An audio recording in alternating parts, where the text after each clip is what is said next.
So the Swiss is a Scot, the Scot is an Egyptian, and the American is a Russian. I'm Justin. Why can there be only one? I'm Sam. It starts with the quickening, then we go to the gathering, and then we get a prize. So it sounds like a conference that they're going to, a Highlander conference. This is Jackie, and this is Highlander on Stinker Madness.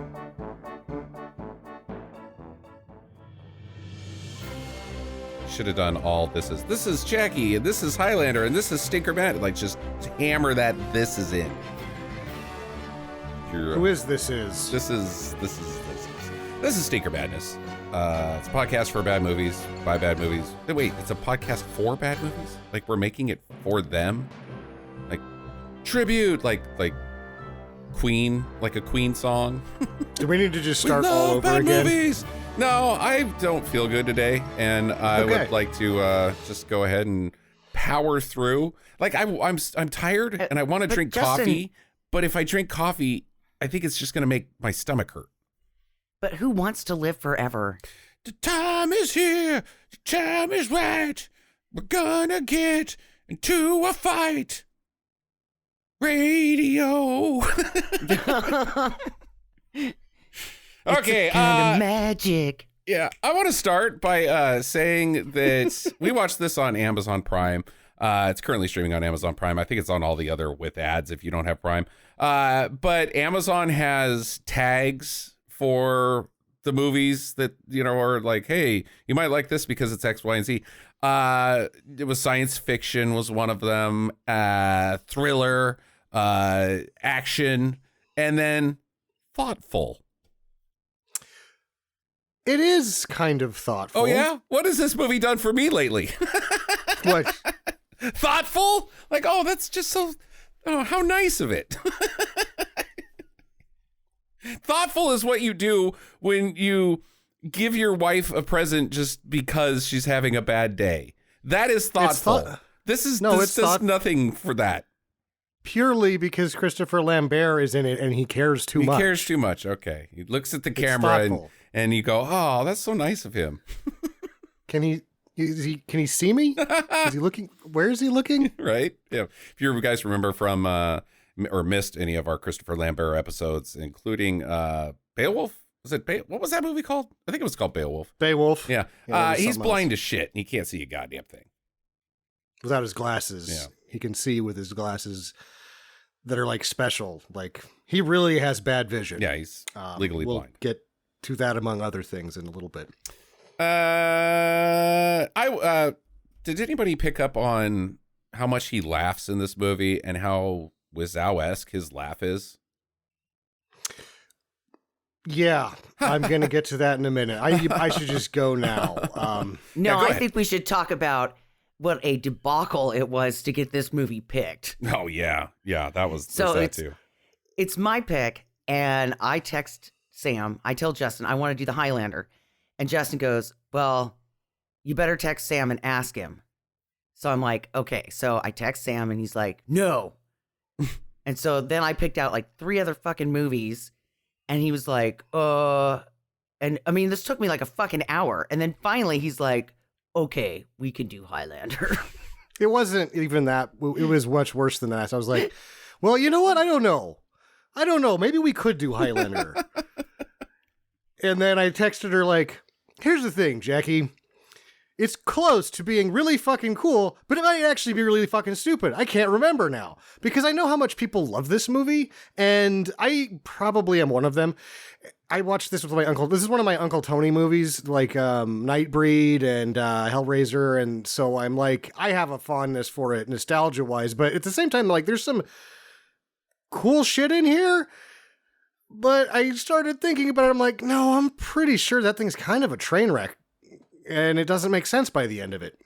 So finally I'm like, no, you have to do Highlander now. Yeah, pick Highlander. I have fully changed my mind. This is like 20 texts in.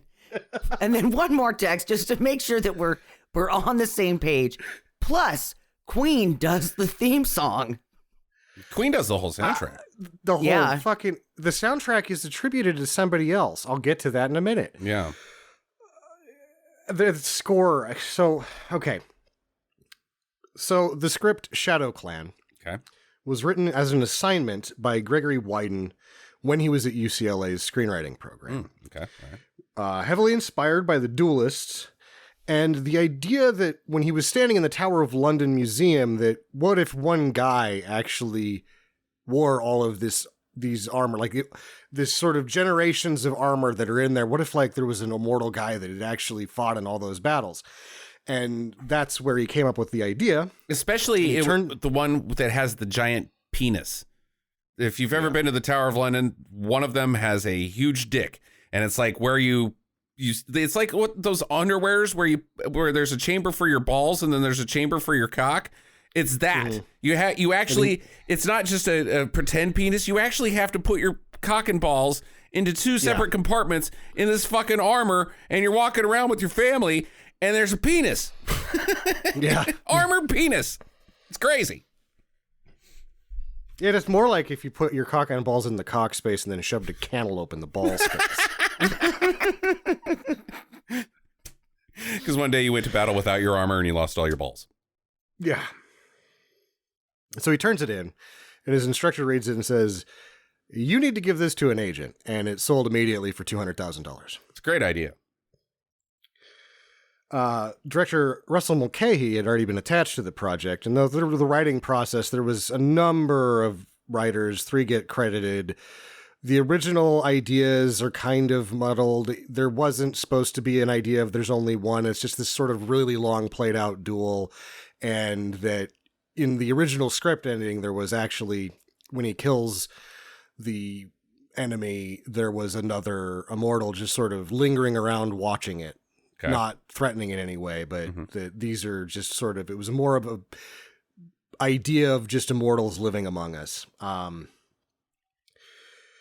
So Russell Mulcahy saw a promotional for Greystoke, The Legend of Tarzan, and was like, "Who's that guy? He's the guy that we need for Highlander." And they're like, "That's Christopher Lambert." And so he shows up and he can't see shit and he doesn't speak English. Okay. So when he did this movie, he did not speak English yet. Russell Mulcahy and all other accounts said that he learned English rather quickly, which comes to accusation number 1. Because it's not really a theory or a hypothesis or I'm just guessing, and it's more accusing that in ADR, they were more concerned that he actually got the pronunciation right this time around. Okay. And that's where it's not just his laughs are a little bit off. Everything is just a little bit off with the way he sounds and the way he looks. And it's because he was probably markedly better at the pronunciation by the time they were in post-production. Yeah, maybe. Oh, hey, Mark. Accusation number 2. Russell Mulcahy is renowned as a music video director. He did all Elton John's. He did a ton of music videos. He also directed the film Razorback, The Shadow, Ricochet. I'm pretty sure he traded the soundtrack to this for Queen to direct 2 of the music videos. Could be. For a kind of magic is the album, because the Highlander soundtrack they don't get to do this. The Queen's like, yeah, no, that's still our album. But if you listen to that album, it's like all about Highlander. Right. Yeah. It's weird. It's explaining the plot in song format. And there's 2 times where Christopher Lambert references It's a Kind of Magic. Yes. In the film. Like a deal fell through. I don't know why there isn't. There's obviously the connection with Highlander and Queen, but that it wasn't the Queen soundtrack or the Highlander soundtrack, right? Like this would be one of the. I mean, it's not going to touch The Bodyguard or Forrest Gump, but or Dirty Dancing. Whole period in the late 90s where movies are basically just directors' jukeboxes. Right. What movie can we make around this greatest hits album?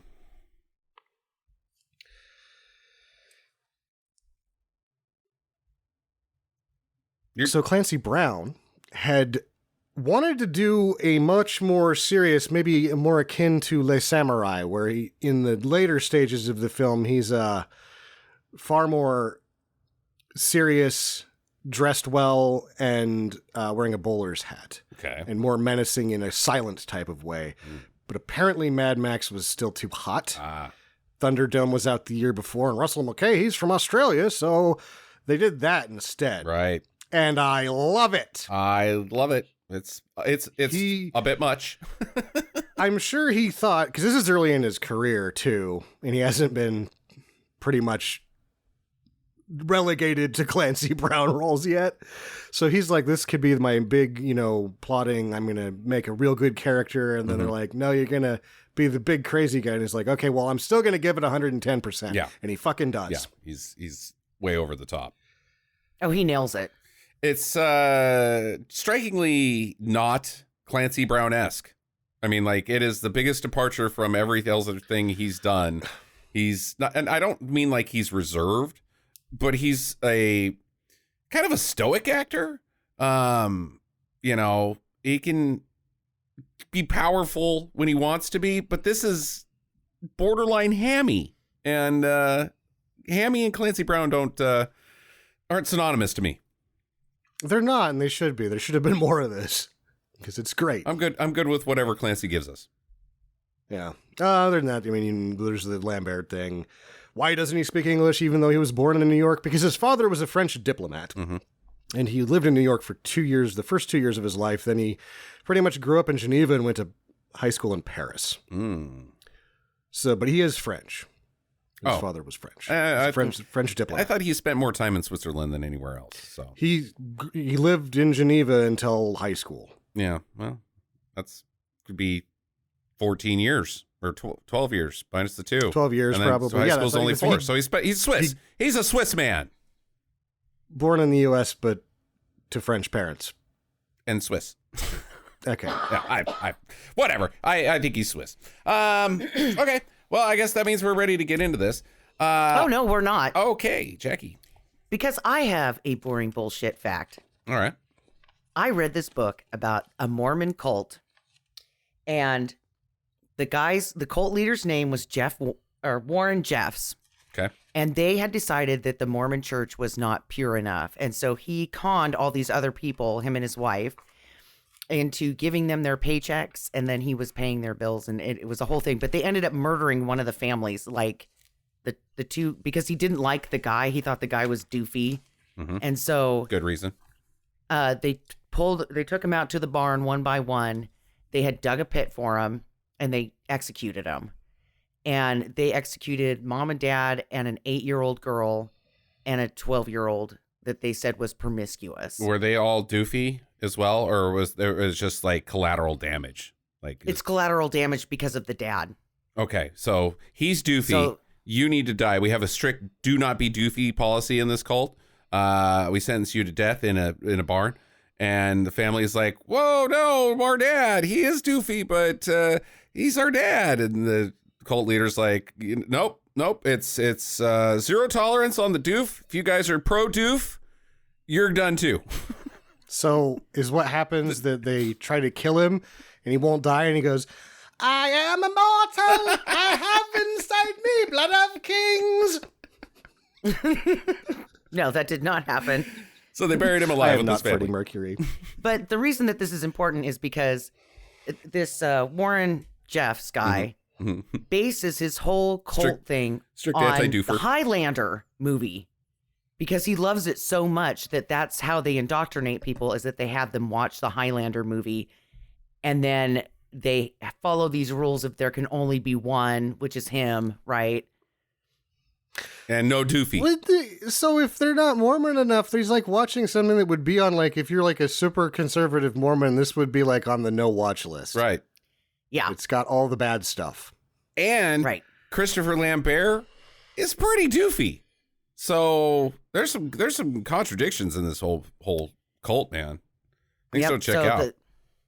So that was the Highlander connection that I wanted to bring because I read the book. Okay, fascinating. Yeah, that is interesting. And it shows the sort of weird appeal the weird universal appeal that this film has among the most random people are like, if you were to like stand in a crowded area and just like start talking to somebody about Highlander, there would be like two people that would just walk over and start talking to you too. Oh, you like Highlander?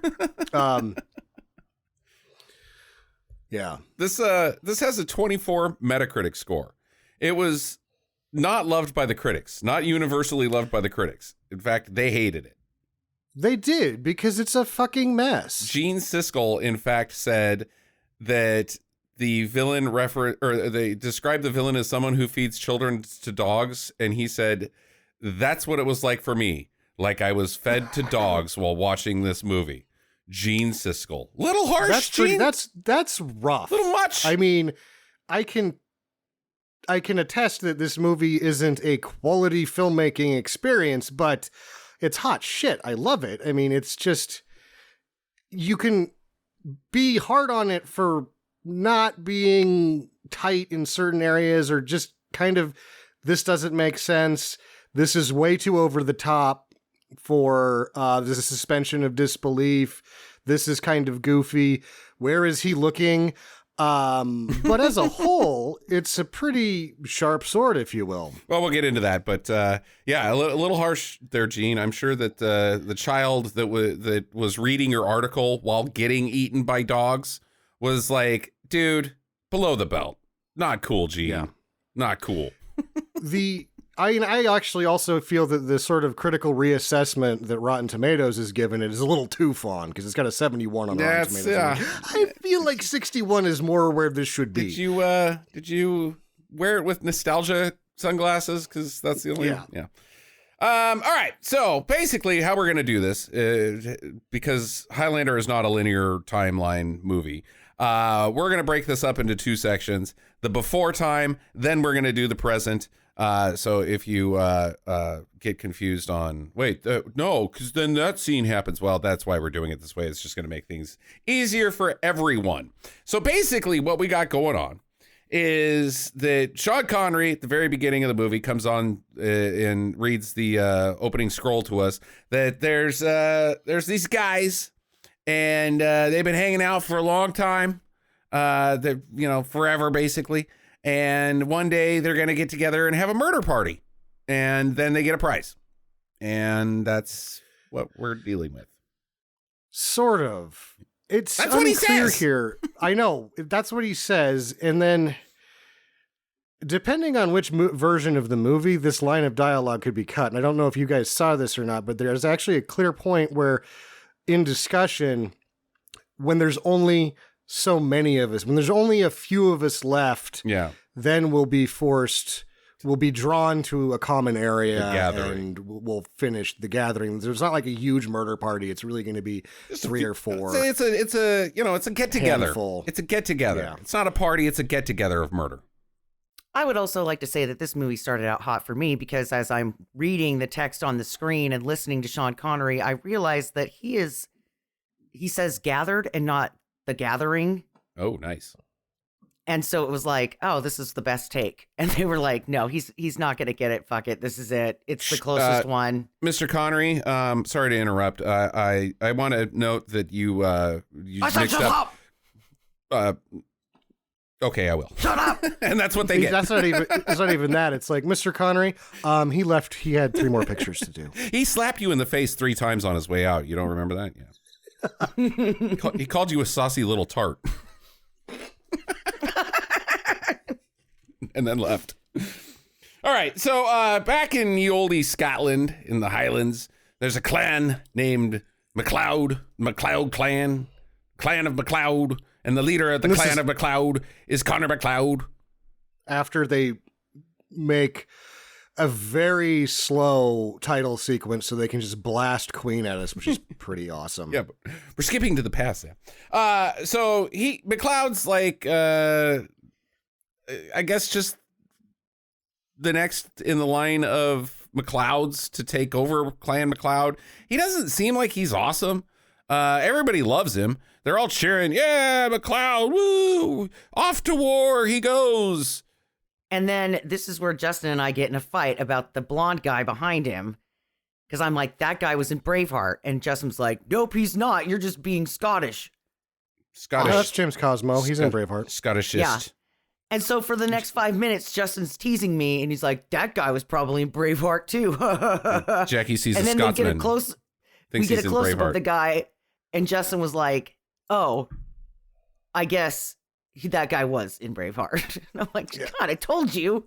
And this is like James Cosmo's, like he's typecast as, if you're ever doing a movie with a big guy with long hair in riding a horse with a sword, you have to get James Cosmo to at least do 2 lines. That was not allowed to make a movie without him. That was my biggest problem with Game of Thrones. The guy that isn't he in Game of Thrones? I want the big one, because he has the crush on the Brienne of Tarth. It's funny. Should have got that guy, that Scottish guy, to be the red bearded guy with a cool name who I can't remember what his character's name was. This is a long and convoluted joke that really probably didn't work for anyone. So I'll just go ahead and turn in my badge and my gun. Goodbye. I'll see myself chew my car. So get the hanger out, Sam. He's not getting off the stage. Oh, that's low. That's gross, Jackie. That's the hook. No, the hook. Yep. Oh, I thought you meant like abort me. Oh, she said hanger. No, what else am I supposed to think? Come on, it's not my fault. She said hanger. Jesus. Okay, so they go to the battlefield, and there's Clancy Brown. He's a guy named Krugen, or the Krugen, or Krugen. I don't know. The Krogan. Oh, God damn it! I struggle with this all the time. Yeah.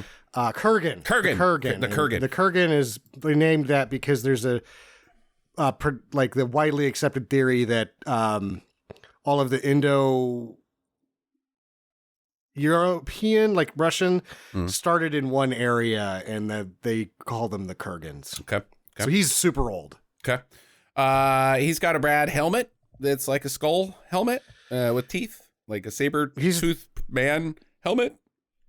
Got to be the inspiration for the bad guy in Willow. Probably. Yeah, probably. Yeah, probably. He's pretty cool looking. He's a bit of a loony. He's basically all of his dialogue, even back in the past, is just the ramblings of a madman. But he tells his guys, I'll paraphrase, to not kill Connor McLeod. Leave him alone. Don't touch him. You kill everybody else. That guy, hands off. And so they go do it. And it's hilarious because when Connor's out there, he's like, oh, I'm so ready to fight. I can't see anybody. Where are they at? Wait a minute. It's been like 30 minutes and nobody's even fought me. This is one of the points where if you're a movie critic, you're like, ooh, this is a miss on the scene. It's real bad. He's wandering down a hill with his arms spread out going, no one will fight me.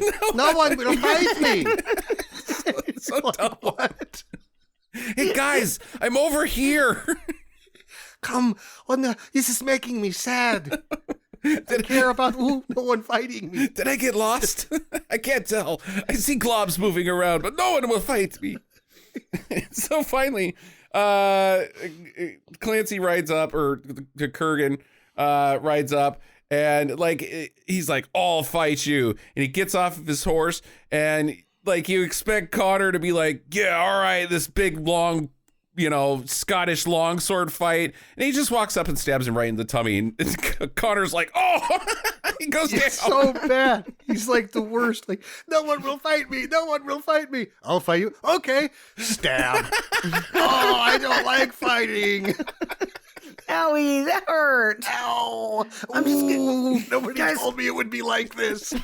Guys, my stomach. I can't fight anymore today. I'm just gonna lay here. He makes that weird sound with the lady that's smashing the grapes and falls out of the barrel. Ooey, ooey, ooey. Yeah.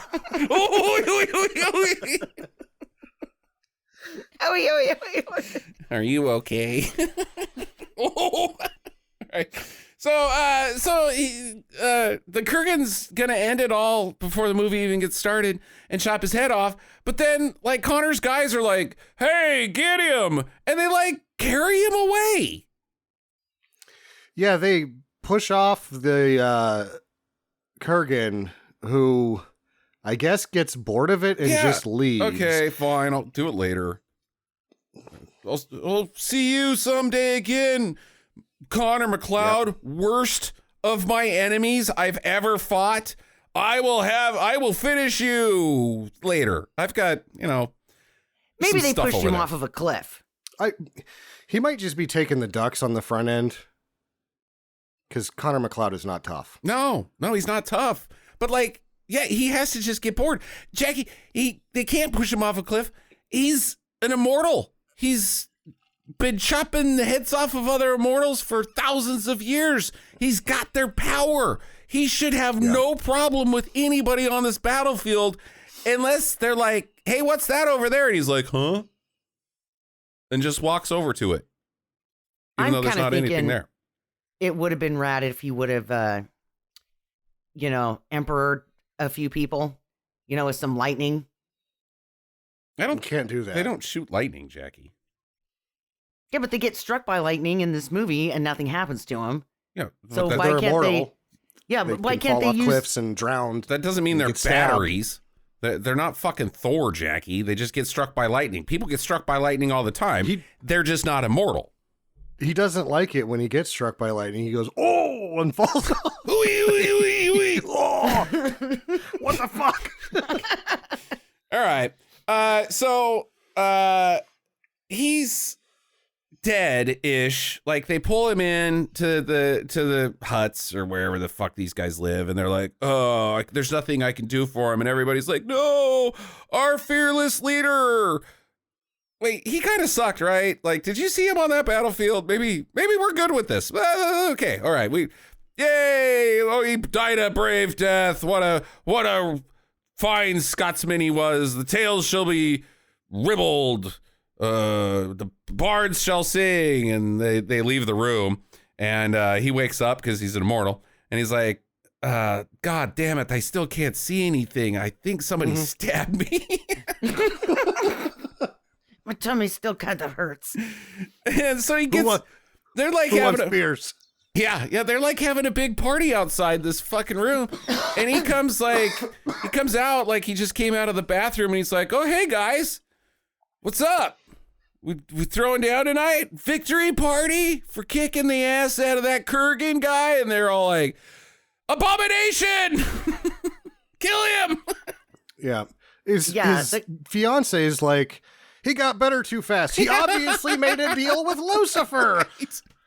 Burn him! And then she becomes so fiercely attached to burning him for the rest of their relationship that she is just, she's just nutty. Yeah, no, I think she just likes the smell of burnt flesh. Yeah. So I lost the keys to my car. Burn him! Burn him! I want to smell him cook. The sizzle of his burnt hair. Yeah. No, we shave our victims first. Oh, fuck this party then. Yeah, she's got burn lust. But the rest of the clan's not doing real great either. Because his best bro, his cousin, his right-hand man who on the battlefield, they did that cool Oakland A's thing where they bash their forearms together, yeah, killing dudes. He's like, fuck no, you've got the devil inside you. Well, he's already picked out his new leader cloak, and he was like, I am not returning that. That thing was fucking expensive. You are the devil. Get the fuck out of here. I am the leader now. And I'm banging your girl. Yeah. And this is also one of when they've got him restrained and whatever those things are called. Stockade. Your arms. Stockade. That one of the first cuts happens from the US version where he doesn't get headbutted 15 times by this guy, which is awesome. It is. It's not 15, it's 7, but it's there's a lot. He gets headbutted a lot. And each time he's like, oh, ooh, ow, oh. So dumb. So yeah, they're like, burn him, kill him. And his uncle or grandpa or whatever, the guy that loves James Cosmo. Yeah, the guy that loves Brianna Tarth.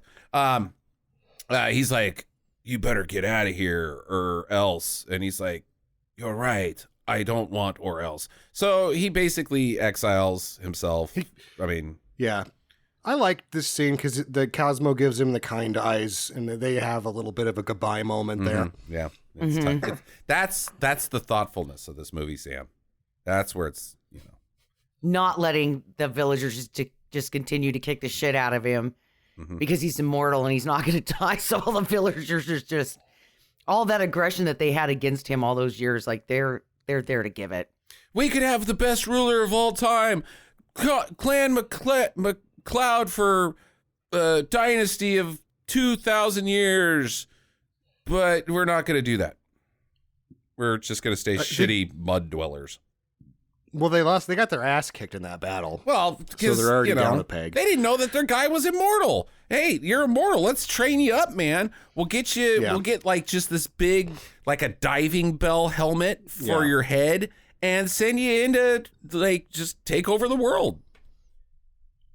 Like the guy on Elden Ring that fights everything with a bucket on it, like a pot on his head. Put a bucket on your head. Yeah. You're good. You can't see anyway. Right. It probably will help your fighting. Go that way. Go that way. Okay, now swing. Use the bucket as an amplifier for echolocation. It smells in here. Quit breathing through your mouth. Which bucket did you grab? The one behind the house. That's not the bucket you should have grabbed. Oh, no. Clan MacLeod. Yeah. All right. Okay. So he's wandered around the Scottish Highlands, stuck in with his arms in a bad way. Like he's probably gonna get a cramp. Just wandering around, and somehow he stumbles into a hot chick who has a house.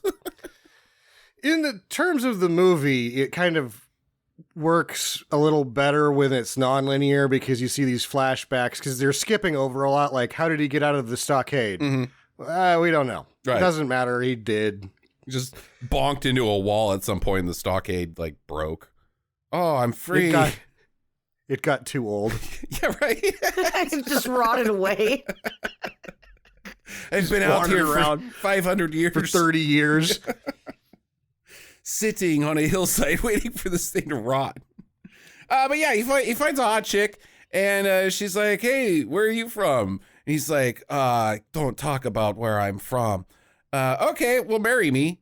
I love you. And they live together and they're, happy, rolling around in the hay type couple. They're very into each other's pants. And then all of a sudden, a guy on a horse jumps them. And it's like, whoa. Yep.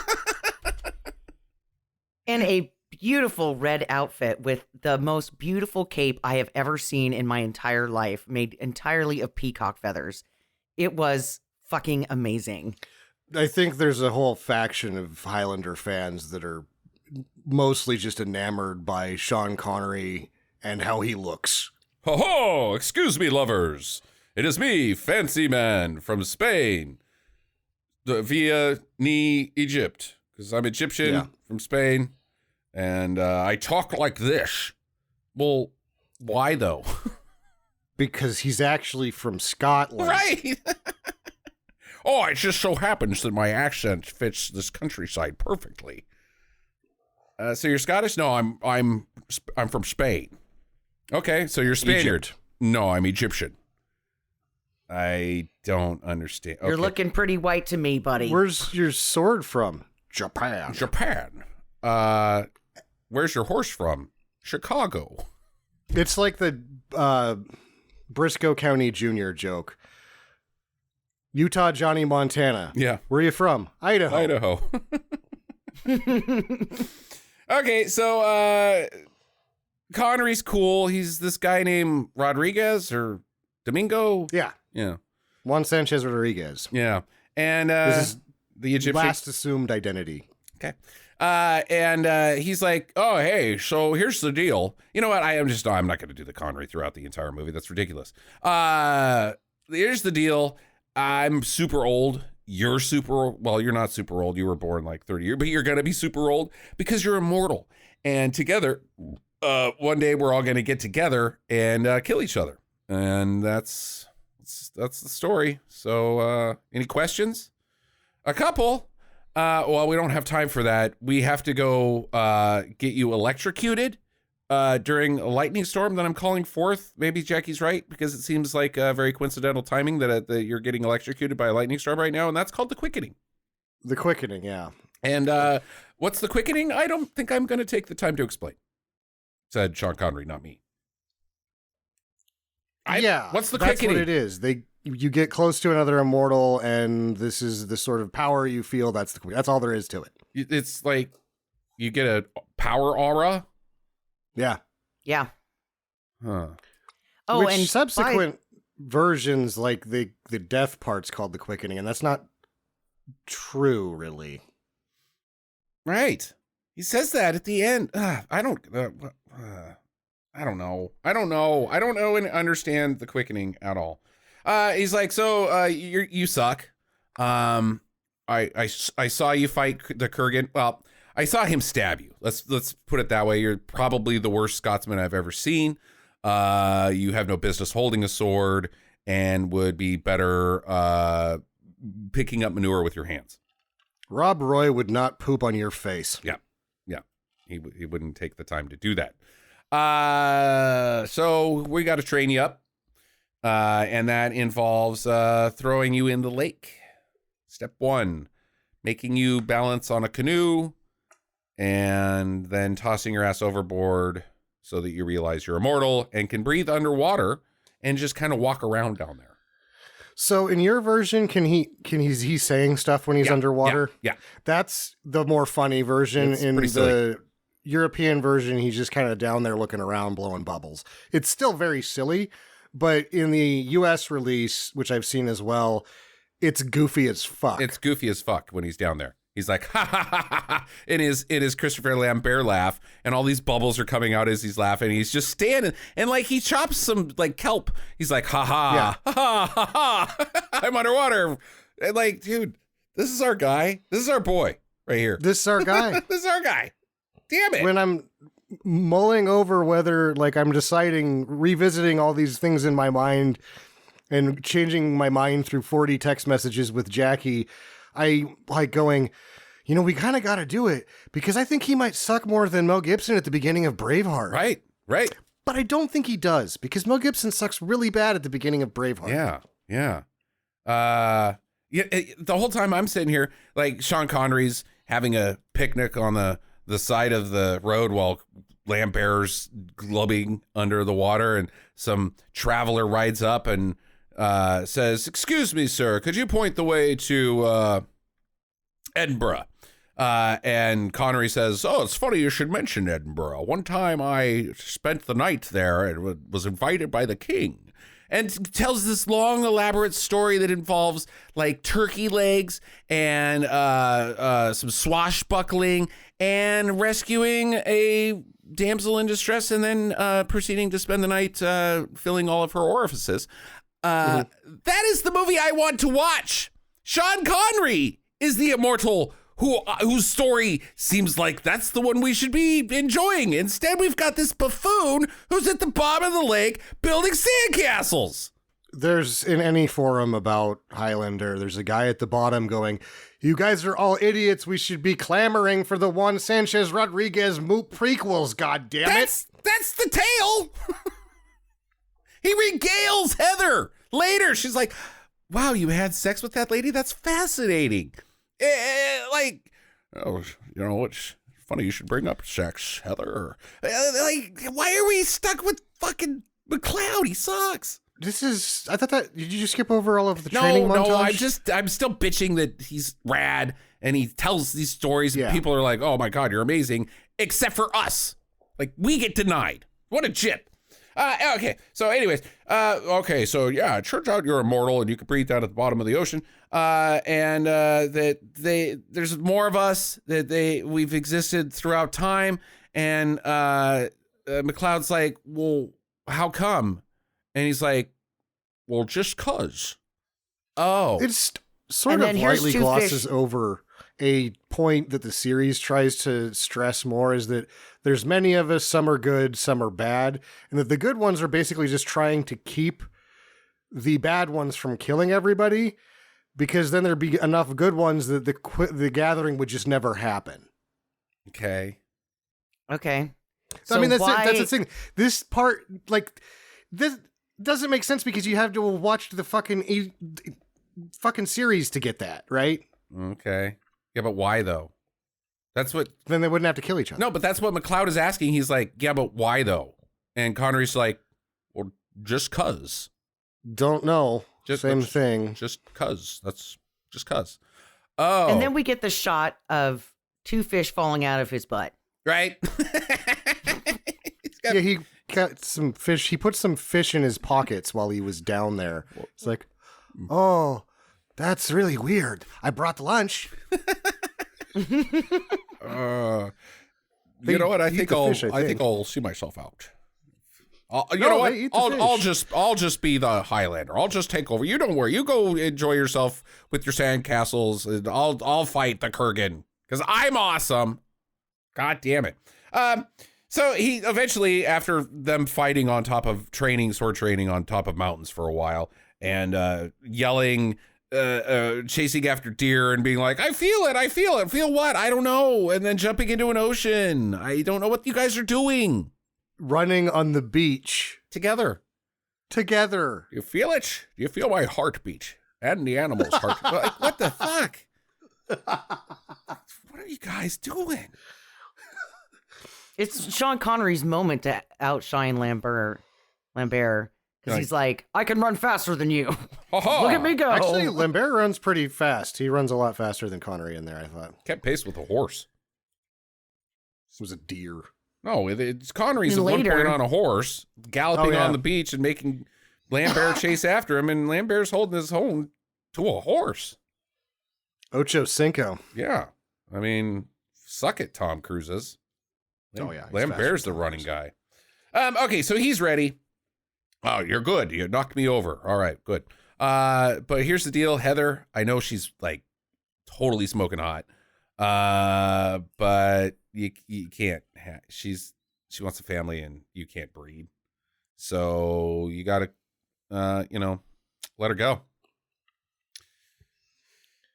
You gotta let her go so she can puke on you. No, you puke on her, and if she still I don't know. Heather's done. You gotta go. Yeah, but he doesn't listen. No, she's too hot. He also just fucks off. Yeah, he fucks off. Question, because there's a lot of questions in this movie. I'm burning one now. Where does he go? Where does he go? He has no place to go. He doesn't have a job. I bet he's down there building sound castles. Yeah. Oh no. My family was attacked while I was down at the bottom of the lake again looking for treasure. Trying to find old Nessie. That's what he's up to. He's just his newfound way of fishing. I just walk in there and put fish in my pockets. Catching dinner.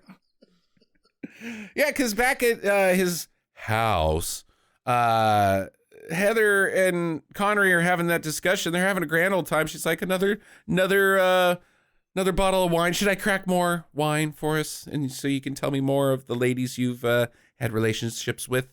Yes, please. In busts the Kurgan and is like, smashes their table. And fuck that table. Yeah, fuck that table. And then proceeds to fight Rodriguez up the tower house. Their house is a tower, and they're fighting up their way upwards. Yeah, there's a lot of Errol Flynn going on here with Connery. It's good. Yeah, and Rodriguez cuts his throat, just misses. I don't know how much of the head has to come off, but he doesn't get enough. The whole thing. Yeah, I have some problems with that.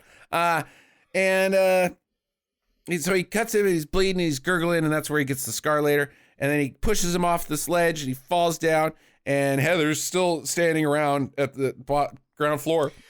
He tells her to run away, get the hell and out of she there. doesn't run away. Why does she not run away? What is she doing?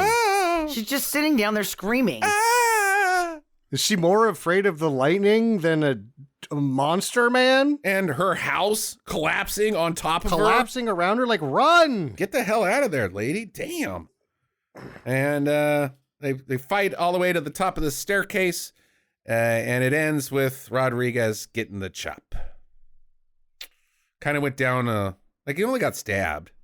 Like, the Kurgan got stabbed like 60 times. Yeah, well, I don't know. He's just bested. This is another thing where I'm like, you kind of went down a little soft there. Mm-hmm. Not like Kenobi soft, but pretty soft. And then you could like argue, oh, well, it's because he's older. Well, why is he older if he's an immortal? Like, they shouldn't age. Yeah. He's obviously almost 60. Yeah.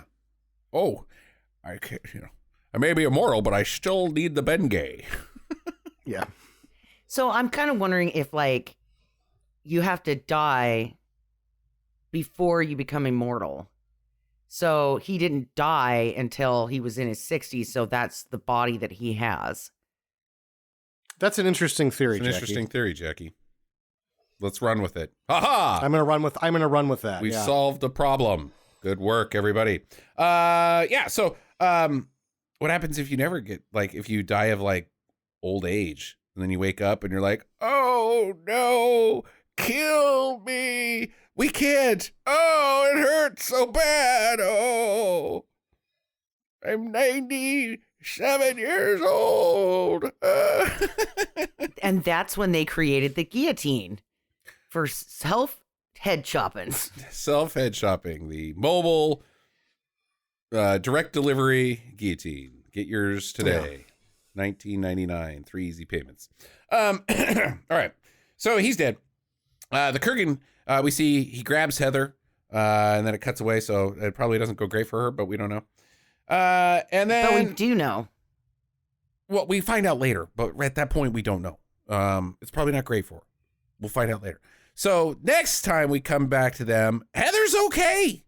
The house has been torn down, but they have a spare house. Oh, what are we going to do our house? Let's just move into the other house that we have right over there. I think that was like where the cattle lived before. Oh, the cattle have a house? The cattle house? It was like a barnish thing. Not really. It looked like a hut. They had goats and shit, so maybe that was like the butcher house, and then they just had to turn it into a place to live. Our like house where they stored the meat. Yeah, well, either way, they got a backup And now house. they're hiding the sausage in there. Yeah. Hey. And everything's pretty okay. Like, they seem happy. She lives to the end of her days and dies in his arms. And she's like, why did you never leave? He's like, I can't leave you. I love you. Oh. And, yeah, so she's dead. After, another 60 years or whatever. So good for Heather. A full life. Childless, sure. Nobody in Scotland ever heard about adoption or anything like that, but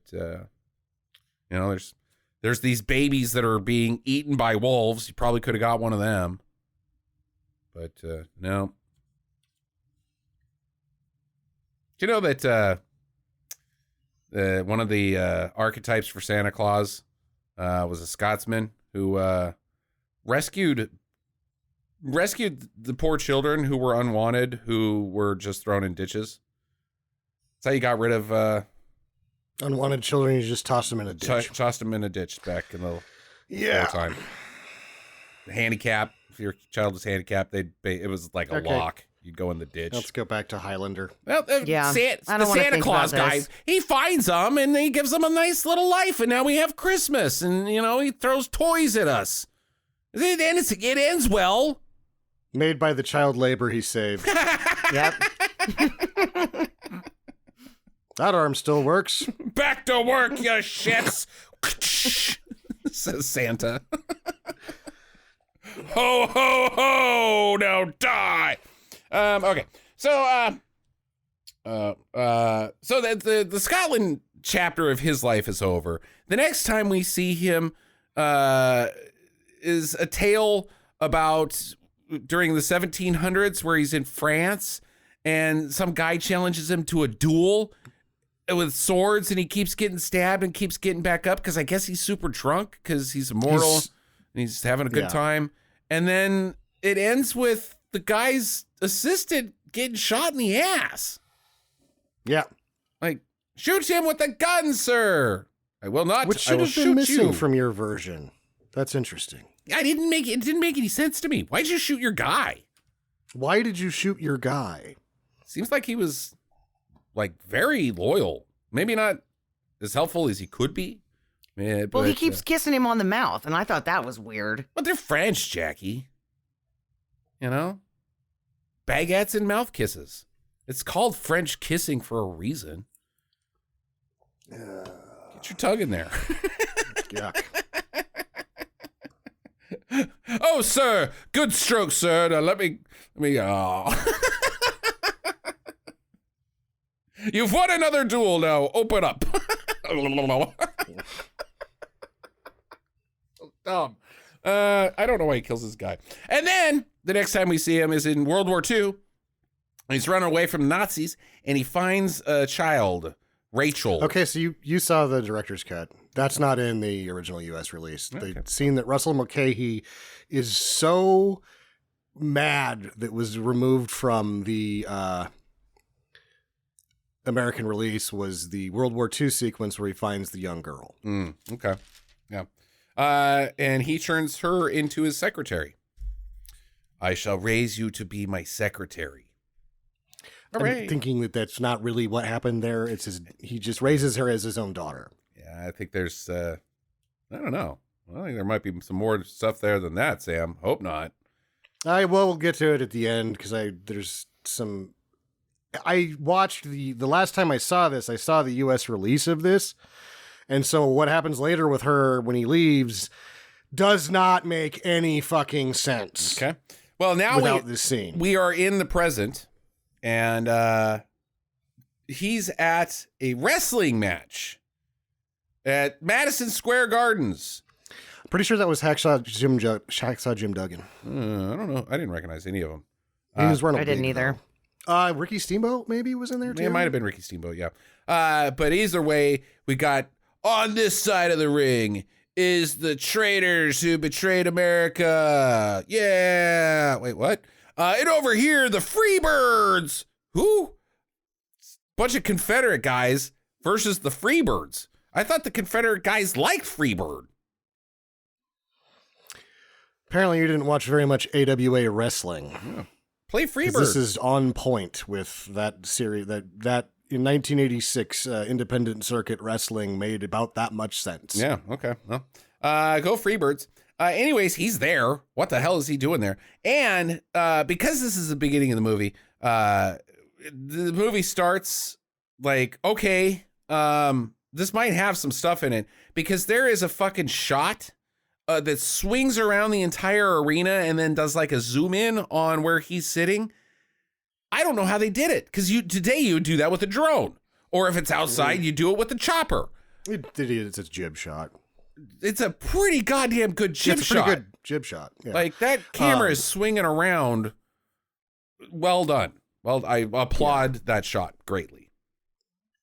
But then he's just sitting there at this wrestling match up in the cheap seats with his poopy face. Like, why are you here? Why are you here if you don't like this? What is he fucking doing here? I'm still upset that Macho Man lost the belt last year. And what I don't get is he's just up there thinking about when he got stabbed. When he was in Scotland. Right. What does a 400-year-old antiquities dealer have reason to go to this? Like, he obviously doesn't like wrestling. He's not enjoying himself. Maybe he thought it was wrestling. This is not. It is wrestling. This is not Greco-Roman. Damn it. Why are these men wearing clothes? They should be naked and rubbing around on each other. That's wrestling. Like the Greeks. Because I'm old. I like old. Okay. So he goes down to the parking garage. He's like, fuck this shit. Nachos are no good. And that pretzel guy hasn't been around for a while. I'm going to go down to the parking garage. I guess I'm going to leave.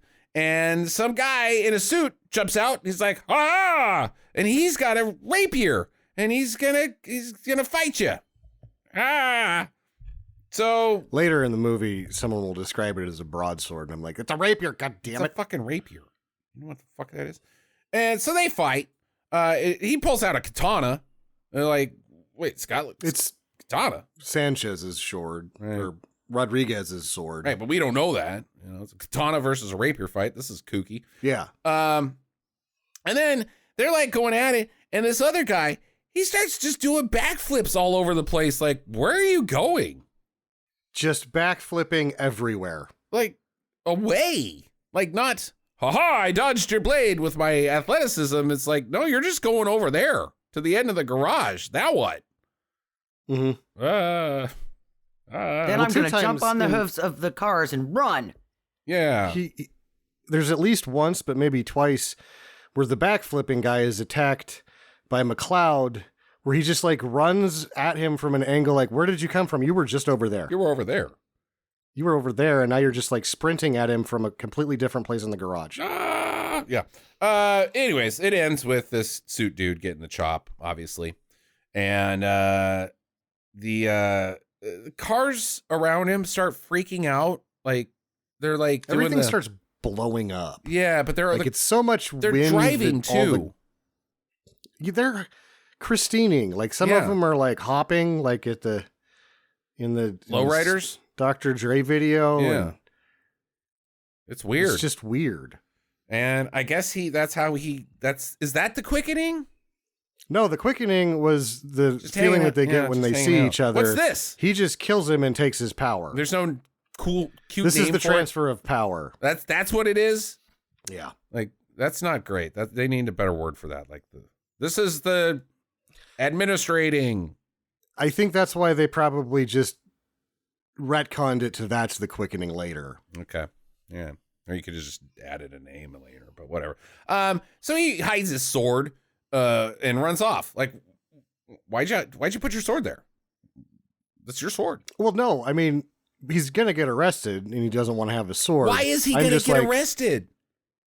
Because he just blew up a parking garage. With no witnesses. They're like, holy shit, that parking garage just blew up. Light him up, boys, because as he's leaving, and he's leaving in a hurry, they are there and they arrest him. It seems like they're nowhere near that place because they're like, the one thing that the cops say is like, where are you going in such a hurry? So you arrested him for speeding? And like the entire NYPD's there. They arrested him for resisting arrest. That doesn't happen. He does. He punches the guy. After he gets slammed against the car. Yep. You're under arrest. Oh, yeah? Then he resists arrest. So he was already arrested. It was already under arrest for speeding. It is stupid. So he's taken in for interrogation. The lady cop, while she's looking at the crime scene of the garage getting blown up and the guy's headless, she finds the rapier and she's like, oh, I know what this is because I'm in a metallurgy. And also antique weapons. It's convenient. This is the part of the character that they should have kept from the original script, that she actually works at the Smithsonian and helps the police sometimes. Oh, and check out this. She's a metallurgist for the cops. Oh, okay. And she's like, wait, who did you arrest on this? Oh, some antique dealer. Oh, well, the only person who would know what this sword is, except for me, is some antique dealer. So now she's got a clue. Meanwhile, he's getting interrogated poorly. Like, you seen this guy? His head came off. No, I don't know that guy. Oh, yeah? Well, you're an antique dealer, and antique dealers are notorious for knowing headless guys. Really? That's a thing? Yeah, now beat him up. No, so then the guy he punched is like, shut up. I bet you're gay. So he punches him again. Oh, yeah. And then the hookers outside start going crazy. Yeah, woo! Am I under arrest? No. All right, goodbye. And then he just leaves. They're like, you can't leave here. And he's like, fuck off. So dumb. Elsewhere, Clancy Brown, he's in the future too. The Kurgan, he's like a metal dude now. I get like whatever this movie's version of a metal dude is. Supposed to be like a punk metal dude, but it's obviously just Mad Max. Yeah, but he's like, and I listened to Queen, you know, that really hard rocket band from the 80s. Yeah. Queen. I mean, Tie Your Mother Down's a fun jam and all, but this metal guy, Queen, I don't know, man. Queen. Yeah. Fucking Kill 'Em All was already out at this point. Like, you could probably listen to Megadeth.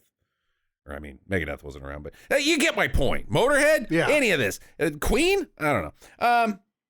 So he's driving around in like a Chrysler.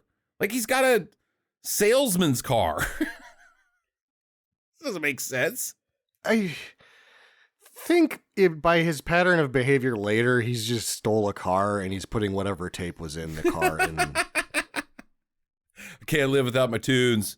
I'm a bad guy, but man, I love. I just killed a bunch of people. What's on this tape?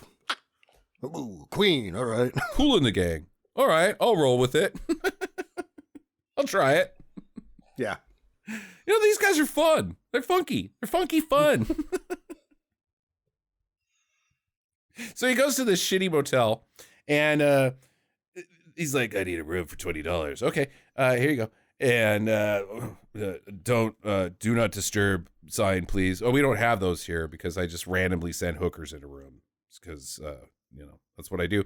But I'll respect your privacy for a little bit while you put together your collapsible sword. Wouldn't the tip just fly off of this thing? Because there's nothing. He just snaps it right on there. It's held together by the power of nothing. Bullshit. Hope. Yeah. I hope this doesn't fly off. And it didn't. Like it sucks. Like I get the hilt. Like, I'll put the hilt in when I get there. It has to be a single piece of steel, dude. Yeah, it's really not that hard to conceal a sword, even if it's big. Yeah. In a trunk of a Chrysler, I mean, come on. Right. Back seat, anywhere, right? I've seen guys put those things down their throat. You can do that. Excuse me. I'd like to get a room. You have a sword sticking out of your throat. Like holdover from the pre-Mad Max version of his character, where he's more of a professional. Yeah, like He's wearing a suit. It's totally like it doesn't fit with the Mad Max thing at all. No, here. Yeah, it's so stupid. Yeah, he would just be carrying that thing around. He wouldn't even conceal it. He would just have it on his shoulder. He wouldn't care. He would not care. He does not ever care at any Hey, that guy has a sword. Oh, no, he stabbed me. And then walked away. The cop shot him. He just got up and walked. He doesn't care. I also like that the guy from City Slickers that's running the hotel that he's at was like, you let me know if you need anything once he sees he's got a bunch of cash. Mm-hmm. Hookers, blow, whatever. And then just like sends him up a pro bono hooker. Or it was like, hey, that guy up there's got a lot of cash. Just freelance. See what happens. That's the Continental Hooker, Sam. It's on the sign outside. Free HBO and Continental Hooker. Huh. Yeah. Her name is Candy. Candy. Yep. Candy. She's all bruised up. Yeah. Well, I didn't say they were good hookers, Jackie. And the HBO's kind of not coming in real great either. It's a shithole. They do rent by the hour, though. So there's that. What happens to Candy? She's fine. Did she have a good time? She said, yeah, because later on the guy in another scene's like, Candy says you're pretty kinky, and he grabs the City Slickers guy and is like, never talk to me again. Okay. So she's alive, right. And she So wasn't like... What was the point of Candy? That he will bang chicks, I guess? Yeah, hookers? Oh, this is a bad guy. He'll bang hookers. What a villain. Free hookers, too. I don't know if it was... I mean, that's the thing, is that it's such a weird course of events where she's just like, I heard you have cash, and he's just like, and she doesn't even say that. She's just like, I'm Candy, and he's like, yeah, okay. And then many scenes later, the guy from City Slickers is like, yeah, I heard you work over the hookers nice. And he's like, shut up, I hate you. Yeah, Candy said you were actually a real gentleman. Nobody don't tell anybody that I respect hookers. Tell them I murdered her. Like all the other hookers get murdered by not super-powered villains. There's a bunch of ice cubes and roses being rubbed all over her. They played Parcheesi after they did it for 8 minutes. What a terrible, terrible man. I mean, you bring in the hooker. What this movie should do is, like, as he leaves, you cut to the bathroom and there's fucking Candy all chopped up because he's a bad guy. He's the bad guy. So But she just has a good time and leaves. Because there's no reason for him to kill somebody who's mortal. He doesn't. That's what Sean Connery says. He says, if this guy was to take over the whole thing, kill us, it would be the end of mortal mankind. Well, it would suck for women everywhere because this guy's a rapist. He is, but he also treats hookers with respect, Jackie. He's a very dynamic character that doesn't make sense. He doesn't. I don't know. The City Slickers guy says kinky, so I don't know. Maybe there was a bunch. She's still goddamn alive. Well, he doesn't kill hookers. It doesn't make him not a bad guy. Just because he didn't kill a hooker. I mean, oh no, he's great. He's a great guy. That son of a bitch didn't kill that Candy hooker. had tales. She had stories to tell. She was fairly amused by it. So I guess she had a good time. Being on the earth for 2,000, 3,000 years, you learn how to screw good. Yeah. I mean, yeah, I've seen some kinky stuff. That guy's, he was a little kinky, but not my usual kink. You go down to fucking the NYSE, those stockbrokers now, those guys are bad. No. You seen American Psycho? Bad. This Kurgan guy? He's like about right. I'm gonna go by it later, see if he tosses another 200 at me. He gave me a $30 tip on top of everything. I mean, it's all right. Old Brenda from the metallurgy department of the NYPD. She's found some old sword bits lodged in one of the pillars of the parking lot of the Madison Square Garden. And they're large enough that his sword is pretty fucked up. It's not sharp anymore. It's definitely not sharp. These are big chunks of sword. Yeah, it's not supposed to actually do that. It's She should be like swabbing and maybe finding some metal or I don't know. It's folded like, 200 big times chunks of sword by a master swordsman. If your sword comes apart like that, it's a piece of shit. So he's there. It is like 400 years old. That doesn't. It goes bad. 600 years older than it could be. Is what we learn later. Because right when she says it, she's like, because she carbon dates it, right? Mm-hmm. And she's like, this is from 600 BC, and he says it's from 600 BC. Rodriguez, and I'm like, well, they didn't have those in that time. And then I forgot, I say that out loud every time, like I'm the fucking katana master or some bullshit like that. And then every time the movie's like, when she says, that's like finding a Boeing 747 500 years before the Wright brothers flew. I'm like, oh, okay, she did know what every time.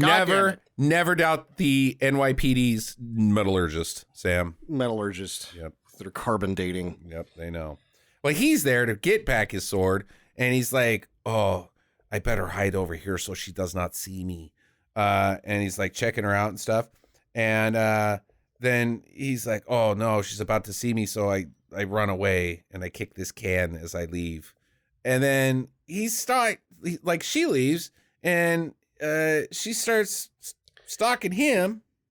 Or no, she goes to the bar. She's like, oh, I'm sad. Did you catch the bartender? Because I meant to look this up and I didn't get a chance. I'm really kind of thinking that that's an early appearance of Alan Tudyk. Oh, I didn't notice. It's brief. Cannot confirm. Yeah, brief. So he goes to the bar and he's like, have you spent much time at the garden lately? And she's like, wait, what'd you say? The Madison Square Garden to see wrestling. And she's like, she's getting the little algebra symbols over her head, and she's getting out her mace. She's like, leave me alone. A guy in an overcoat's like, do you like wrestling? Right. Maced. Yep. Notice how she sucks that drink down real fast and is ready to leave. Oh, she doesn't even drink it. She's like, fuck, whatever, I'm out of here. Yeah, absolutely. She just sets it right back down. Yeah. I think he said, yeah, because of that, you should go home with me. Or something to the extent. Let me would walk like to you home. walk you home. Yeah, okay. Yeah. But then she starts stalking him. Because now she's following him. No, no, he follows her when she leaves and grabs her by the arm and starts to try to talk to her, but then the Kurgan shows up. Yeah, but no, she's following him. And he hides behind the one of the alleys and grabs her. That's how that sequence, because she knows who he is. Like, it's weird. Yeah, and then the Kurgan It's a very attacks. odd game of cat and cat. Yeah, where both cats are getting sprayed by water. Right. The Kurgan does attack, and they fight for a bit without his sword, even though he just went and got his sword, until a police chopper flies up out of nowhere and is like, hey, you guys, stop it. Things that happen in this movie that don't make any sense. Hey. This stood out the most. That the police would bring a helicopter to just go, hey, fuck off down there. I think it's just because they wander off and the helicopter doesn't follow anybody. Hey, guy, hey, wait. No, I think it's just the nightly patrol chopper, Sam. They just have that. It just goes out and choppers around looking for trouble. It's like Batman. And then not doing anything about it? No. Quit sword fighting down there. No sword fighting on private property. They were out of t-shirts for their t-shirt gun, Sam. It's the NYPD's marketing t-shirt chopper gun. The PR yeah, chopper. Marketing chopper. So when they fly around and they see sword fights happening, they're like, hey, don't sword fight. Be happy and love New York City. And so they have the I Love New York shirts loaded into a t-shirt cannon, and then they're like just whapping people with them.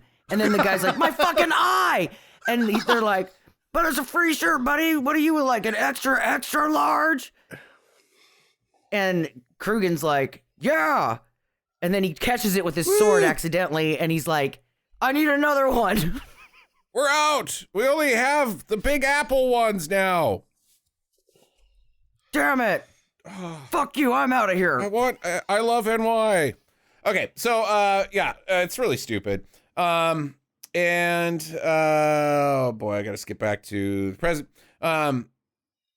So Wyatt, Brenda, they split up, but she goes to McLeod's shop because she knows who he is again, and she's like, "Hey, it's pretty weird that you were sword fighting, and I have some questions." He's like, "I will give you all the answers if we can go out on a date."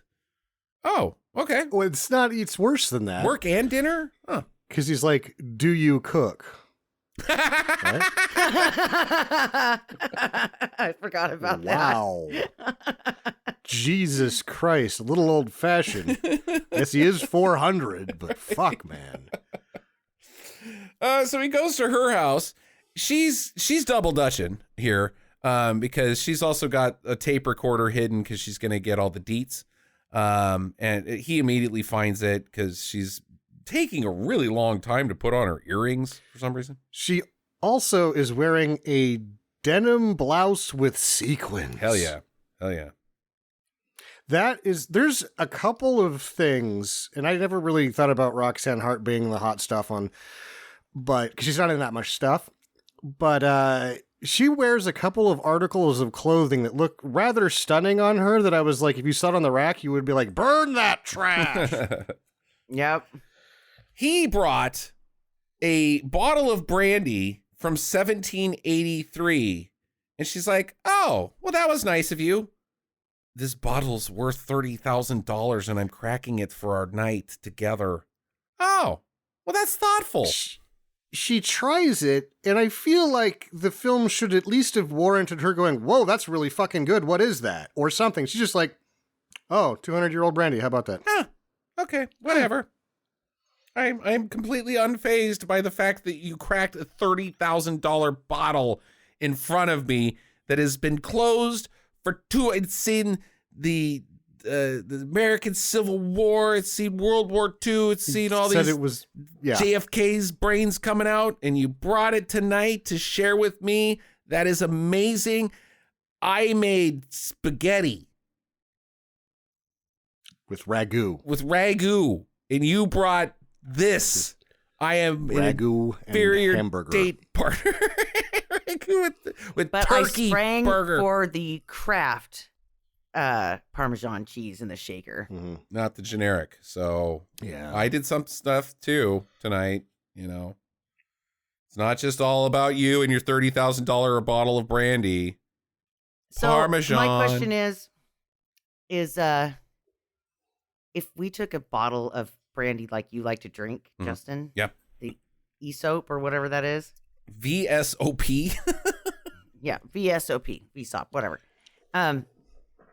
If we saved it for 200 years, would it be worth anything? Yeah, hell yeah. Do that there's with anything. probably a peak on cheap stuff.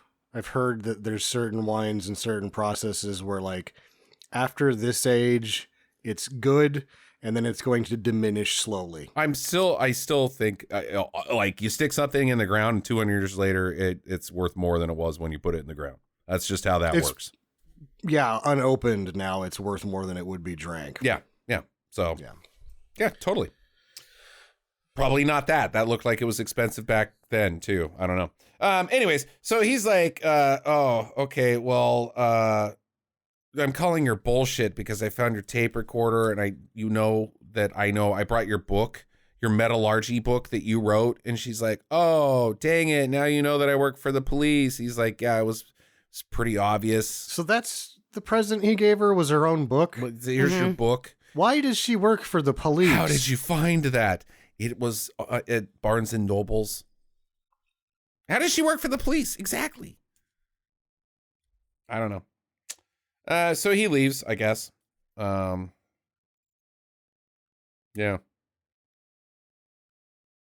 Oh, now we get to the part where this guy is just cruising around in his Firebird, blasting Queen, of course, and he's got a pile of guns next to him, and he's just cruising through alleyways. To what end? He's just a New York vigilante. Is that he's Vision? Yeah. Okay. He's just Vision out. Yeah. All right. Well, he gets this opportunity because he sees a goddamn sword fight in an alleyway, and it's Kurgan and McLeod's buddy, whose name I have no idea what is. He was so forgettable that we didn't even mention him, that they were like, oh, hey, buddy. Yeah, let's go party. Right. Yeah, the only reason that we even got that guy was so that we could see him getting stabbed a bunch of times by the aristocrat and being so drunk that he just didn't care. That's why we got this guy. And then to die to get more power here. A vehicle for a comedy scene just so that they could keep the flashbacks happening at a consistent pace. Yeah, right, exactly. So yeah, Kurgan kills this guy, chops his head off, and this dude runs up and he's got his Uzis and he's like, and Kurgan's like, oh yeah, I'll stab you in the tummy and then pick you up by my sword and you'll live from it. And throw you. Missed all the good bits. You'll survive, even though you're hanging upside down by an object penetrating you, which would cause, in order for me to lift you up, I would have had to slice through you significantly. The wound is too big to survive. Yeah. You're fine. A gut shot, yeah, you live along. It's a long, slow death. That's a claymore. Yep. And it's got to be 6 inches wide at when it meets the hilt, and he gets all the way onto that. Mm-hmm. He has a really big hole in him. It's a big hole. It's I don't think you're okay from this one. Anyways, he's fine. And like, so he's getting the power, and a bunch of witnesses see it, and blows up like this whole alleyway. And there's like this old couple sitting there, and he walks up to them and he sort of chops the top off the car and then goes for a pleasure cruise with grandma. This is hilarious. It's pretty zany. It is. When she stands up out of the convertible when the top's blowing off and just starts going whoa, whoa, whoa, whoa, whoa, whoa, and then falls over the windshield. Like, huh. The guy's running out. Hey, that's my car. And your mom, dude. I think that's his wife. His wife. Maybe. She was pretty old. Elsewhere, Brenda, she's put it all together with the help of her crack computer expert who has software that didn't exist in 1986. Yeah. He's at the library. At the library. I figured it out. This guy is the same guy because I matched his signatures using this signature matching software that scans signatures from deeds throughout all of New York history into digital format in 1986, then uses artificial intelligence to analyze patterns and put them together. This is like 8 weeks later of him digging through microfiche and then making a graphic presentation on the computer. Yeah, right. And she's like, oh, that's really impressive software you've got there. Does it also play Tank? Because it's a Does this Commodore. have Oregon Trail? Yeah, Oregon Trail. Let's do that. Actually, that's too. I think Oregon Trail's younger than that computer. I think so too. I'm just saying that I was at the Switch store, online, and they actually recreated the Oregon Trail game. I'd do it. Like, you can buy it for Switch. Yeah, I'd do it. Hell yeah. I'll get some dysentery. Die from dysentery. It's by 86. I don't see why you even have to recreate it. Yeah. Just need to run it. Okay. So, so she knows that he's been fooling around. She finds, Kurgan finds McLeod in church, and they have like this verbal sword fights, and he says that he did end up raping Heather, but she kept it a secret from him. And I'm assuming that she kept it from him because if he knew, he would like leave and go try to find the Kurgan for revenge. Is that where we're at? Yeah, but isn't that what he wants? To revenge? No. Oh, so she didn't tell him so that he doesn't go out and get killed. Okay, right. that makes sense. Yeah, that's what I think. Yeah. Okay. But he's like, you suck, and this is church, so I'm leaving.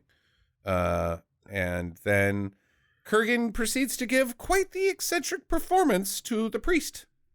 This is fucking fantastic. It's kooky. He licks his hand. It's kooky. Yeah. Dancing around. Being a weirdo. Well, this is also good news because that means that they've just mislabeled the version that's on Amazon at 151, and it's actually the 156-minute version, which is, I think, the version of the film that should always be viewed. Okay. All right. Well, thank God, Sam. We're on the same page. So McLeod tells Brenda that he's an immortal, and to prove it, he stabs himself in the chest, and she says, "That is hot. Now fuck me." Right here. This is the weirdest love scene ever. That's where this goes. I'm an immortal man. I've stabbed myself. Let's fuck. She just like goes panty wet on him. Like there wasn't really. There's like illusions that there could possibly be some romance here, but he just stabs himself and she's like, fucking do me. They had a pretend date. Yeah. That he walked out of. He didn't even have the spaghetti with the ragu and the Kraft Parmesan. She secretly likes to cut and likes the blood. She's a cutter. Okay. And so she's like, this is going to be fucking awesome. Meeting you for the rest of my life, living out I'm sorry. It's not weird if you're into it. That's your thing. But living out my blood sacrifice fantasies every night. Yeah. Who are we to judge? It's not, maybe not everybody out there likes a guy that lays on top of you and flops around for about 30 seconds and then cries afterwards. That's Jackie's thing. That may not be your thing. Who are we to judge? That's right. Different strokes for different folks. Where the hell are we? Oh, they bang, and then he dumps her at the zoo. That's the next thing. We can't do this again, Brenda. Well, I see your point. And then she leaves. Yeah. What? Okay. What the? I haven't seen your blood in like 24 hours, so I'm pretty cool on our relationship for now. But Kurgan's there, and he's watching. He's like, oh, yeah, he's got a new lady that he just dumped. I'll kill her. So he goes to her house, breaks into her place, and he nabs her. And doesn't rape her. Doesn't. No, that's not what he's there for. He's there to take her on a death ride through New York City. And this shit is amazing. It is fucking wild. It's not just him that's nailing it. Her screams, her screaming herself to passing out is incredible. Yeah, he kills like 5 guys. Maybe more. There's Families of 4 blown up left and right with car crashes. Well, when they're driving down the sidewalk part, right? Like they have flashes of people that are in front of the car. He's gone full so he death killed race. at least 4 on the sidewalk. Yep. Blood on the streets up to my knees. That's twice. That's 2 episodes in a row. Yep. Huh. Peace frog. Okay. So he's just being zany again, murderous zany, but he's just being zany. And he takes her to this warehouse place by the shore. And McLeod, he gets the phone call. I got your lady, McLeod. We got your woman, Outlander. Highlander. And so he's like, Rachel, hold all my calls. I've got to go enact vengeance, and also the place is yours. This is a scene that, without the last time I saw this, did not have the child being rescued, revealing that it is her and that he's raised her as a daughter.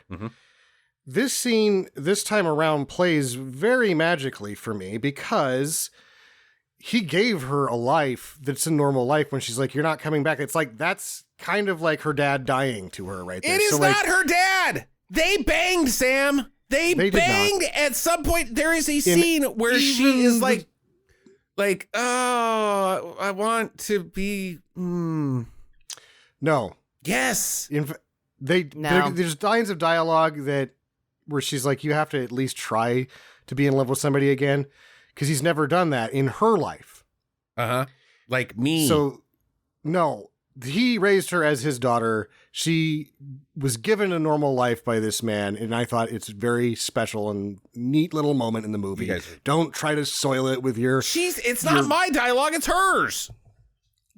The movie is there. She's like, it's so close. Jackie, you even said, don't try to fucking deny it. You said that they banged while we were watching this too, asshole. No, that'd be too weird.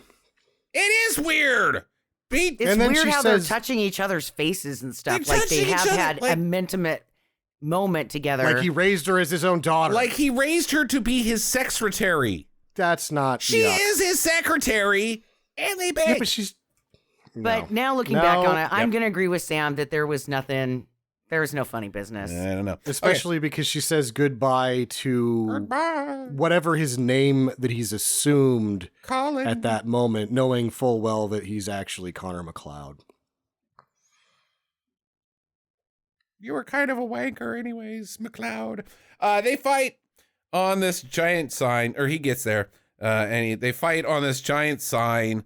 What's her nuts? Brenda's tied up on the sign, and their swords cutting at this sign up pretty good, and it collapses, knocks over a water tower. They got all electrocuted.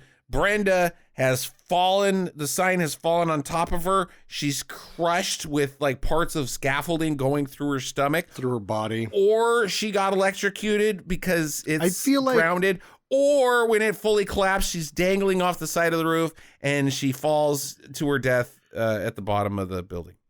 Because she's tied up through her wrists, so when it reaches impact, her hands just get ripped off and then she lands on the street and turns into a pile of meat. She doesn't make it. There is no way she survives this sign collapsing. No way. But she does. Somehow she's freed and she's like climbing around on the side of the roof, and they're like, oh, let's take this downstairs. And so they bust through this freaking roof and land in the bottom of the warehouse. And then all of a sudden she's standing there. And he doesn't really give her much concern because she's up there in peril in the sign that Clancy Brown's just destroying.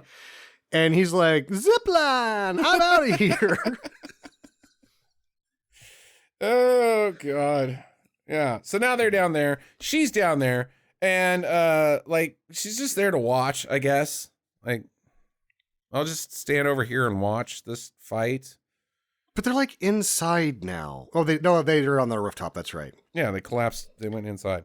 And they fall inside, and then she's like, I'm gonna go down the stairs and get down there to watch it. This is cool. I don't know. Anyways, it ends with Kurgan getting his head lopped off. Well, she's about to kill McLeod, and then she bonks Kurgan, and he goes, a weird line. "Whoa, about time," or something like that. Right. And then nice of you to show up. Gets better at sword fighting immediately. Right. He's like, "Oh, because you love me enough to bonk that guy, I will kill him with my superior sword fighting that I have been feigning this entire time." Right. And after he gets the chop, there is some bullshit that is then followed by a lot more bullshit. Maximum animated bullshit. It is. I have no idea what happens here. Zero. I don't even have a guess.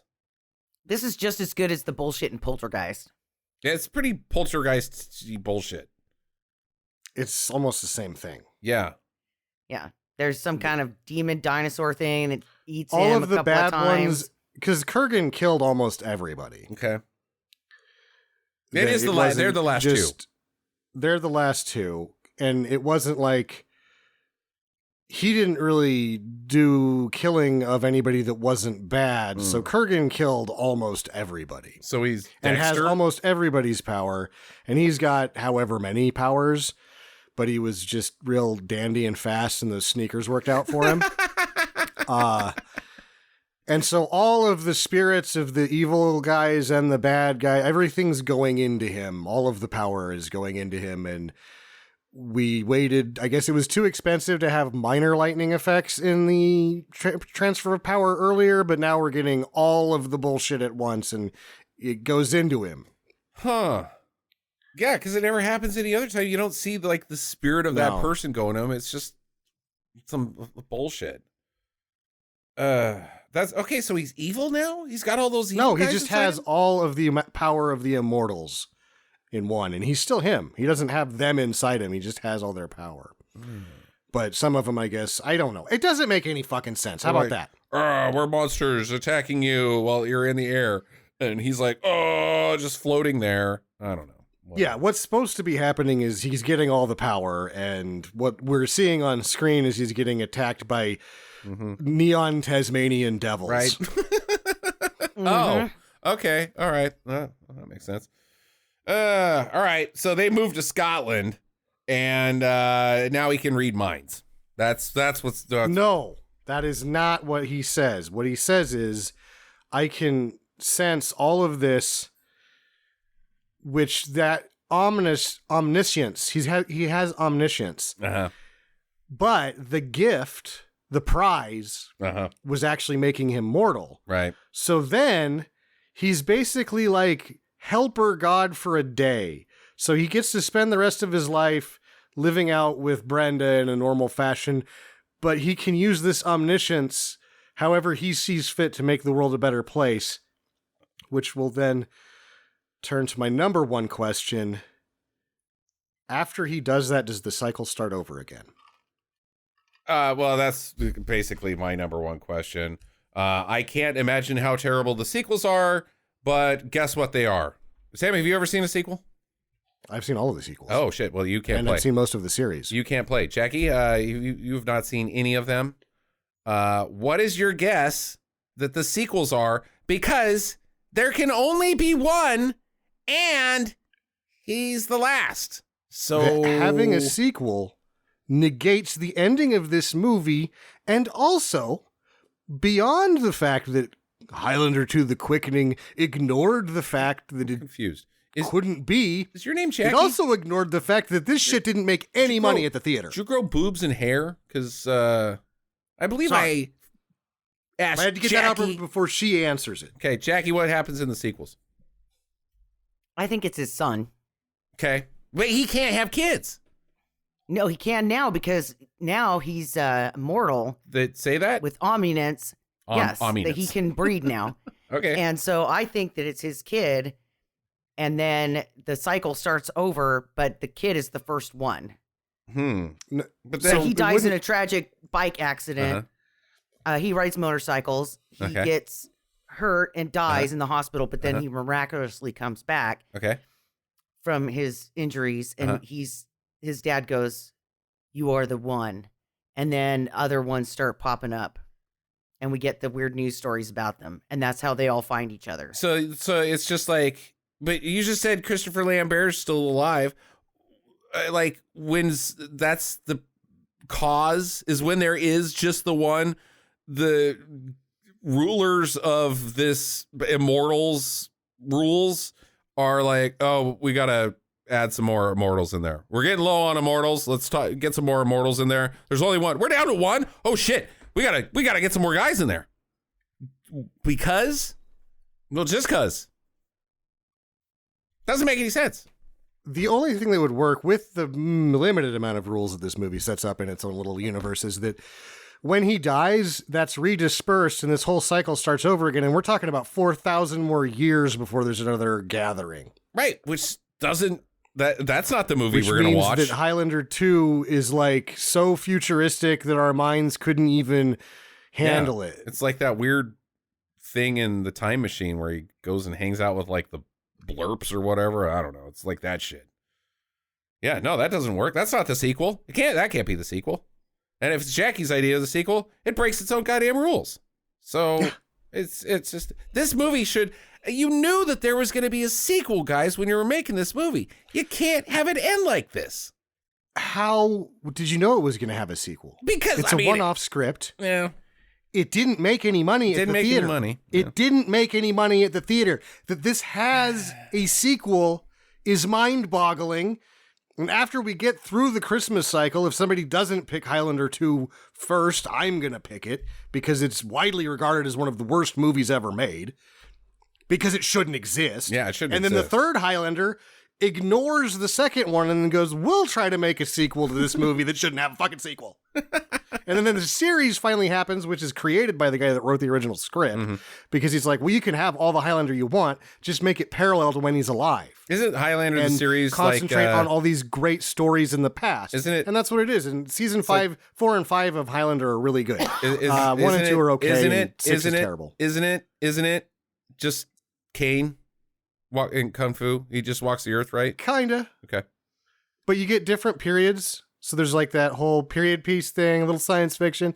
It's just a little fun. It's just, if you like this idea and you want more of it, you just got to watch the show. Cool. And then not watch season 6, because one of the great ideas that the show brings is that if you don't like the ending or whatever that they tried to make more of, that you'd get like, oh, well, I mean, if he's immortal, then the show doesn't need an ending. So giving it one is kind of stupid. Mm-hmm. Okay. My question is, what are the rules? Like, could you like blow an immortal up? Is that gonna, like, if as long as his head comes off in the blow up, I guess that would work. But what if it's like his head and like part of his arm is still there? Is he still alive? And is he like a lizard? Does it grow back? Yeah. Well, if you It chop, doesn't. if you chop a because there's Highlander, scar tissue. yeah, exactly. If you chop an immortal's arm off, that's just, he's armless. Yep. So what if you turn an immortal into Bob? That would suck. He'd be like, take my head, fucker. Right. Or what if you like sliced his chest in half? Or what if you sliced him right down the middle? And so his head is still attached. It's just there's two parts of it. Is he dead? As long as he can get back together, he's just going to have a bad scar. So you just kind of like tape him up? Yeah. What if you smash him? He's still all one thing. He's just smashed. I don't know. Again. Yeah, you're taking it too far. Well, that's what this podcast is. What are we supposed to do, Jackie? Not talk on a goddamn podcast? No, we're asking poking problems. I feel like smashing and burning would probably still do the trick. I think we got to go vampire rules on this one. Acid bath? Yeah. Yeah. Okay. So you don't need to just cut his head off. There's other options you could do here, guys. And him. Why are there no female immortals? What's going on here, guys? They do that in the show. Yeah, there should be some, like, then you could link up and you guys are good, you know? Oh, we'll never die. We'll live together forever. Oh, we love each other until, like, year 800 and they're like, I'll fucking kill you. Actually, probably like year 20. That's about where Jackie and I are. There can only be one Jackie. Well, I know that you're going to get out in the hot tub soon, so I'll just get my toaster ready. Yep. Chuck it in there. It's funny you should ask. That's how I want to go. So then the police would be like, why is there a toaster in your hot tub room? And I'd be like, because he likes toast. There can only be and one. Cigarettes. There can only be one. Okay. Jackie, you got any questions? You haven't asked any. So when he dies, is Heather just super pissed? Why would he die? I mean, just because he's a male and he gets, he typically die before females. Is that what you're implying? No, that she goes to heaven with his new wife. Yeah, and she's like, "You motherfucker." Oh, Heather, not Brenda, right? Yeah, and he's like, "How about a 3-way?" Sounds good. I'd say that. Any chance at a 3-way? That's Tango and Cash Sam, if you want to get that one right. Yeah. Yeah, no, I mean, look, Braveheart, he was fucking loyal till the end, lady. This guy's a player. No, he wasn't, because he slept with the queen. Yeah, but that was for vengeance. It's for vengeance. He was setting it up so he could kill all the English for killing his lady. You know? It's a historically accurate movie. It's the hate pork. Hate pork. No one hates pork, Sam. Okay, that's all I got. Anybody else? No.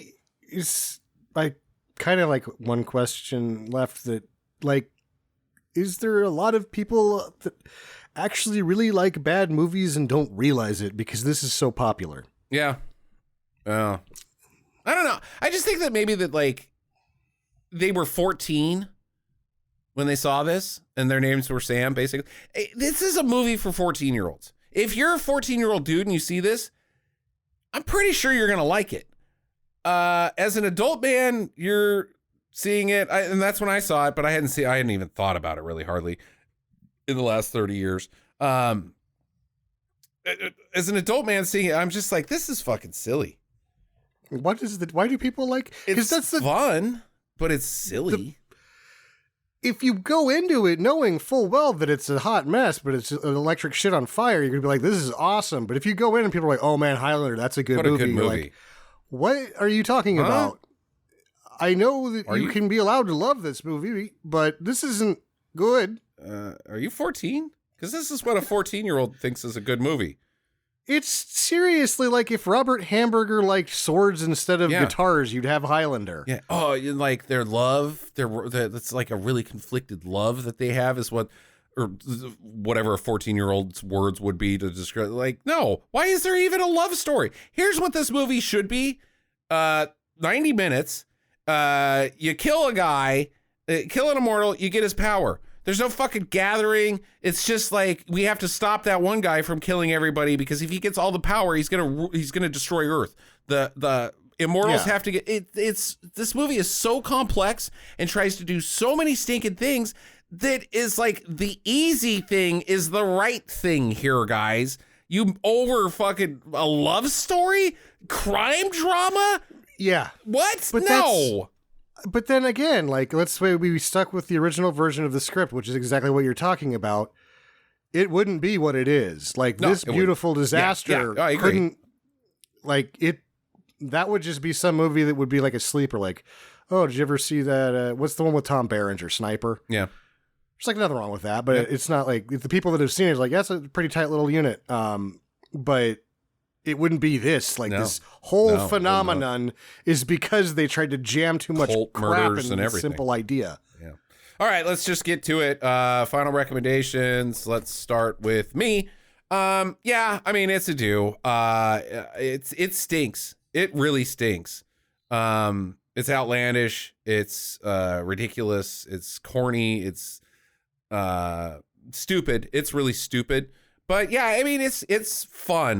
Do I love it as much as Sam? Absolutely not. Would I watch all of the Highlanders? Yes, I definitely would. Would I watch this one again? Of course I will. But yeah, I think mostly people will either be like, oh man, I loved this movie when I was a kid. You see it now and you're like, oh my God, wow. Or you're still like, yeah, Highlander, because you don't, I don't know. But yeah, it's a do. It's fine. Go for it. Jackie? It's my pick. Sam? Yes, I love this movie. Yeah, watch Highlander. If you haven't seen the scenes that make just a little bit more sense, watch it. I mean, there's not just a pile of questions. Like, none of it makes sense in the 111-minute version. So now that the better versions on Amazon, if you haven't seen it, yeah, give it a spin. And if you've never seen Highlander, did you grow up in a cave? Right. With Jackie. Watch it. I didn't grow up in a cave, but I had never seen Highlander until today. And? I fucking loved it. Jackie loves Highlander. I loved it. I thought it was entertaining. And yeah, I mean, it's not a great, like Sam said, right? If you know that you're walking into this movie, that you don't know that much about it, but you're ready to be entertained, it moves around enough that you're entertained. And most of the time I was so entertained that I didn't even really give a shit what the quickening was. I mean, like, that's why I didn't ask, because I was like, yeah, I think it's this, but, I really don't care, because I'm watching this guy go on adventures, and there's a sweet peacock cape, and oh, no, who's this guy, And any time there's, like, the smallest establishing shot or just some traveling shots, they're like, by the way, Queen, yeah! Yeah, that too. It's wall-to-wall Queen as well. All right, so... the only thing it was missing for me was a bum fight. Yeah, well, it got pretty close. In the crack hotel, got pretty close. Yeah. This movie does enjoy, currently on IMDb, a 7.8 user rating. That is easily the highest outside of Splash that we've ever done. Is this a good movie? Debunked. Darwin thinks this is good, right? 7.8. That is really high. Again, you can like it. You can say, man, I like this movie. It's okay, but it's a hot mess. Yeah, so, it's a mess. But if good movie, I won't be surprised if we get some shade on this one, because we're gonna get shade. But why? We all liked it. We all like it. So, good movie debunked, yes or no? I don't think it's a good movie. But I think it's hella entertaining. It can't be a good movie debunked, because when it came out, the critics were like, that is shit, don't watch it. Yeah, right. And it didn't make any fucking money. Okay. All right. Yeah, is it a new category? Like, accept that you love a bad movie. Yeah, right. That's the new category. Accept it. Okay. You love a bad movie, and so do we. Face yourself. Look in the mirror. All right, next week on the show is my pick, and we will be starting December Ween with Christmas time in Sticker Bandits Land with currently streaming on Tubi TV a movie from 2012 called Elfman. Elfman is the movie. I think we're all going to hate me, including me, but we'll see what happens. So enjoy your week, guys. Get to the chopper.